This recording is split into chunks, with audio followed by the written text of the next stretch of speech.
Now, one of my undergraduate degrees is in theater. I have a BA with an acting concentration. So I studied acting and was in some plays, done musical theaters.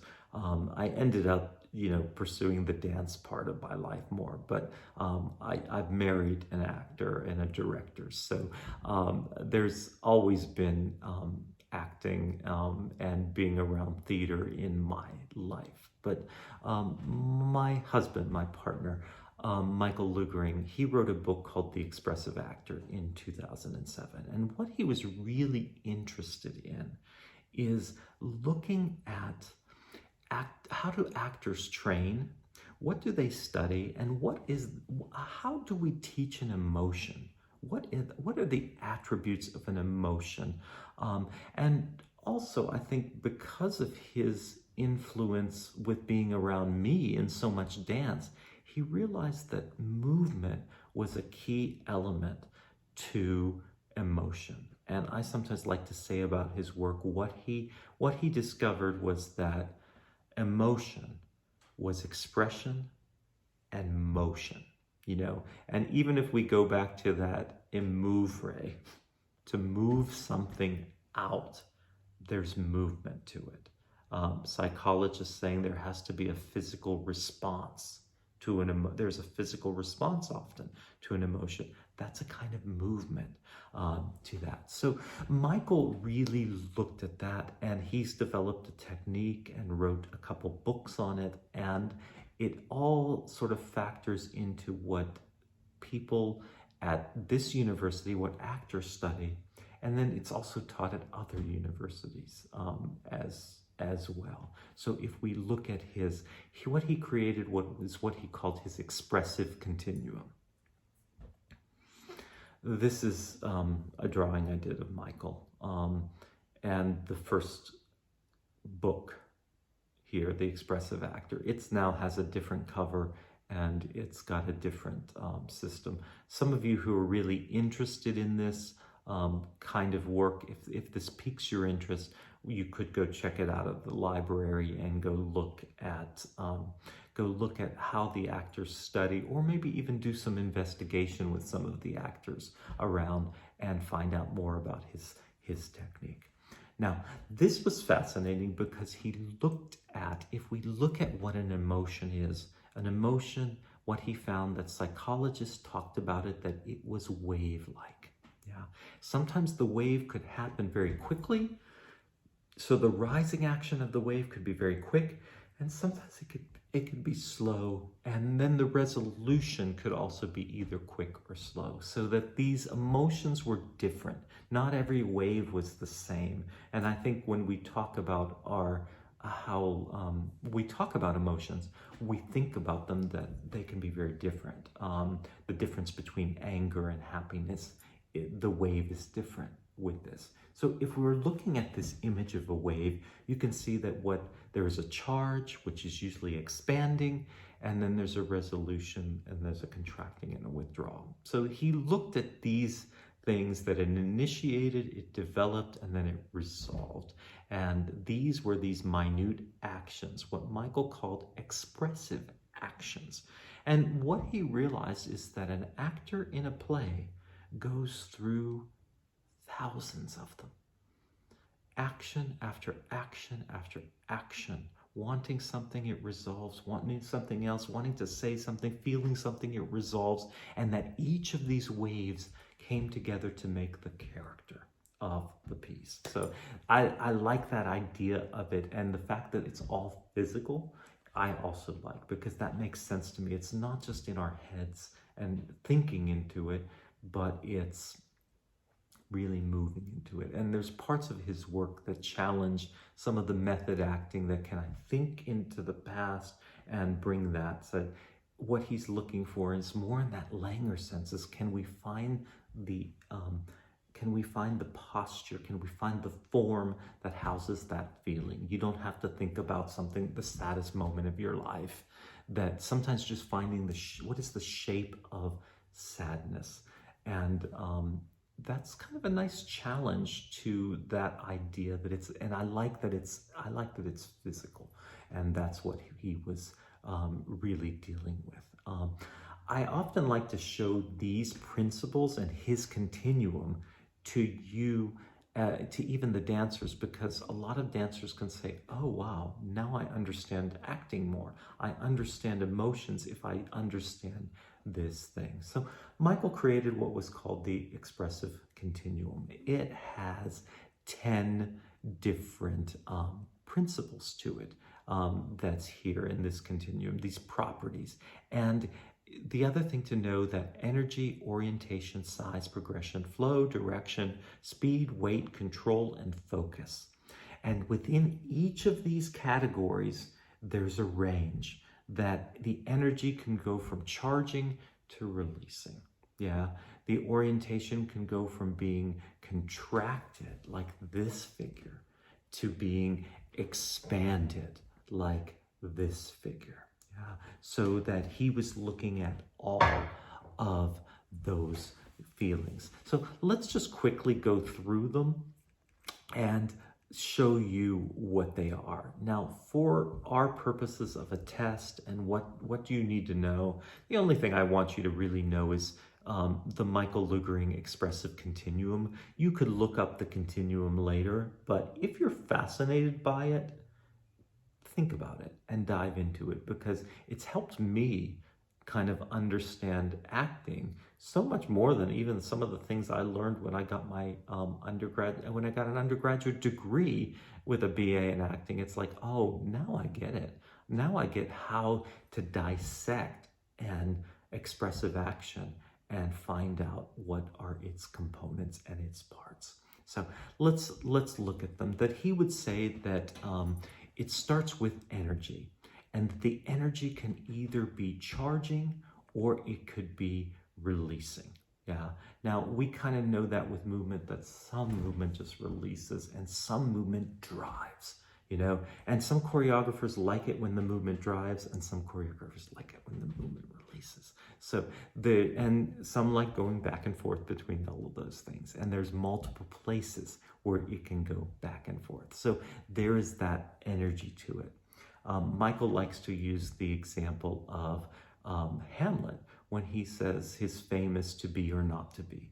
That sometimes he says we usually release the "to be or not to be," where someone says to be or not to be, that it's a release. And then whether 'tis noble to suffer the slings and arrows of outrageous fortune, that those things often drive. So there are moments, whether it's text or moments in movement, where people are driving or whether they're releasing. So you get those elements.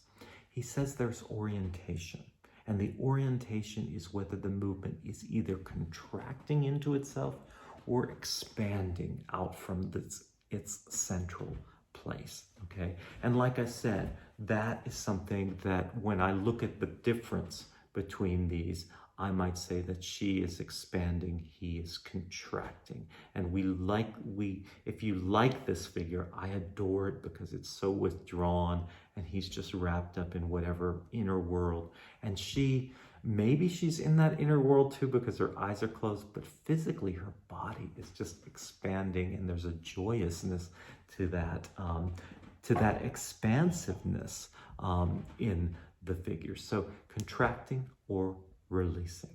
Yeah. That the size, something can be expanding or contracting. Very similar to expand and release, but we can have things that are size. We know that in dance all the time because there's some movements we want things to be bigger, and there's some movements that might just be a gesture that's just so small and so little. So the size can happen of the emotion, the expressive action. He talks about progression, whether the movement is peripheral, like a sigh, or whether the movement is really central, like I can't believe, like it's a very central action. So where it happens on the body can be a component of that. Michael talks about the flow, that the flow can either be bound or it can be very free. And we know that in movement because even techniques, Martha Graham's technique has a beautiful flow to it, but we often call it a kind of bound flow, as opposed to something like Lamone or Hawkins, where we say it's a kind of free flow. So those things, we see those differences. You can say Medea is more of a bound character. She's in this moment of conflict. So all of that can happen with what's happening in her life, rather than someone else can be very free as a character. Yeah. And then he's got minor principles, which is like direction of, which refers to whether is the movement direct or indirect, And sometimes we can have, is the action. Sometimes if I'm flustered, I might be indirect, like, oh, I don't know what I'm going to do with my life. But that can be a very indirect thing. Whereas if I'm angry, I can be very direct, like, don't you ever do that again. And there are differences in that we can study. Yeah. Speed is the action. The expression, is it fast or is it slow? And we know that there are differences in those kinds of expression. Is it heavy? Is it light in its weight? Yeah. Maybe anger is heavy. I don't believe this happened. Yeah. Whereas you can just be like, oh, I'm on top of the world. It can be light and joyous.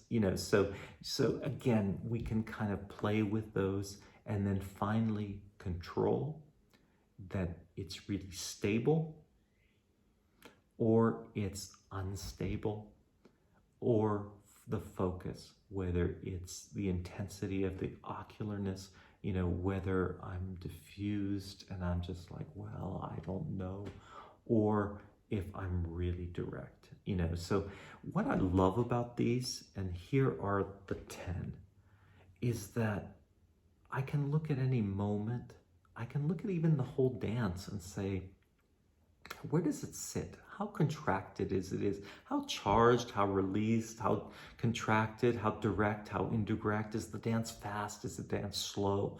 I can see differences. I can even take every moment in a dance and I can see what the choreographer has done and how they have played with the expression of the work. So I quite like this range of things, and I can even just take two similar things, like what's the difference between anger and frustration? Yeah. And that anger can be charged, and it can be contacting, and it can be expanding, but they can be different, whereas I'm frustrated, I could be maybe released, like, I just don't know, and it has a release to it. So we see these differences, but we also see where they're similar. So expressions that are like siblings, where they have very similar properties in some ways, but then differences in other. What I like about that is for the actor, and probably the dancer too, any performing artist, that it gives you opportunity to practice, to look at differences and to find how, or even are there parts where I get stuck? Am I always withdrawn in my movement style? Maybe I need more contact in that. There was actually a musician that I was talking with his teacher, and we were talking about his expressiveness. And that's what it came to, is that this cello player was withdrawn all the time, and they wanted more passion to come through. They wanted more contact. They wanted him to just express more in that outward way rather than this inward way. And so that was it was great to sort of say that to the teacher, because she's like, well, let's get him to work on that. And I think it just provides like a great avenue. Yeah. Let's just look at a couple other things here at the end of this little segment. I sometimes also like to, sometimes the word gesture is another thing that gets used. So expressive action and gesture are similar. Yeah. Expressive action is Michael's term for an action that has both thought and feeling coming together. Yeah. So that if you think this is successful, there's an expressive action here. Both thought and the feeling come together so that we can see that. Yeah, sometimes people will say that a gesture has that also. We use the word gesture in dance, we use it in visual arts as well. So thought and feeling coming together to make gesture. But gesture can be in all kinds of places. That in the curve of this Calder sculpture, there can be gesture. Yeah, the powerful contraction of Martha Graham, there's also can be gesture in that. The softness of a Rothko also has gesture. The shape and the position of these Balanchine arms also can have gesture. And even like an actress like Jennifer Connelly, when she smokes a cigarette, that there can be a beautiful diffused sensation to that. That too, that gesture, there's expression in that too. Paul Taylor's dance Esplanade, also kind of wild abandon and jump and leap, just beautiful sense of gesture also.